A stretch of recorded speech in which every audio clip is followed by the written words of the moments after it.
জ্বালানি খাতে ডিসিপ্লিনের যথেষ্ট অভাব, অনেক প্রকল্প আছে যেগুলো আসলে জনগণের উপকারের থেকে এখন আমরা বুঝছি যেগুলো আমাদের জন্য অনেকটাই বোঝাস্বরূপ হয়ে গেছে।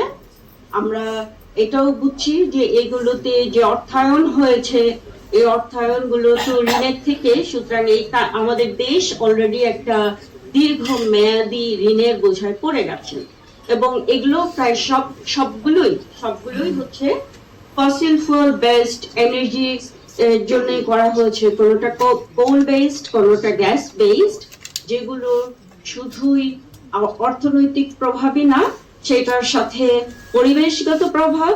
রামপালের কথা যদি আপনারা ভাবেন, আপনারা নিঃসন্দেহে আমার থেকে ভালো জানেন সেখানের মানুষ এবং পরিবেশে কি প্রভাব পড়েছে, বা মাতার বাড়ি যেখানে যায় আর কি। এটা তো একটা বিষয় হচ্ছে। এবং এখন আমরা এলএনজি ইম্পোর্ট করছি আমাদের এই দেশে, এত ইম্পোর্টের এত ফরেন এক্সচেঞ্জ আমরা যদি কারেন্সি ইউজ করি সেটাও আমাদের ইকোনমির জন্য একটা অনেক বড় প্রেশার।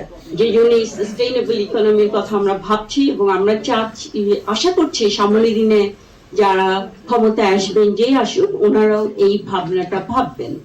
তো তার ক্লাইমেট ফাউন্ডেশনে আমরা বাংলাদেশে মূলত সোলার এনার্জিতে অনেক বেশি ফোকাস করি, কারণ বাংলাদেশের প্রেক্ষাপটে হয়তো অন্য নবায়নযোগ্য জ্বালানি অতটা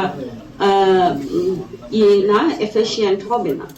তো আমরা সেখানে কাজ করছি। আমরা বাংলাদেশে অনেক সিএসও থিঙ্ক ট্যাঙ্ক ওনাদের সাথে কাজ করি এবং সেদিক থেকে অবশ্যই সিপিডি আমাদের অত্যন্ত গুরুত্বপূর্ণ ওয়ান অফ দ্য পার্টনার্স, যারা আমাদেরকে সহায়তা করেন পলিসি বিষয়ে সমস্যাগুলো কি, সামনের দিকে কিভাবে জ্বালানি খাতের পরিকল্পনা করা যেতে পারে, কোন গ্যাপগুলো অ্যাড্রেস করলে দেশ একটি টেকসই সবুজ জ্বালানি খাতের পরিকল্পনা পাবে, সেটাই। তো আমি এই জন্যই আসলে ধন্যবাদ।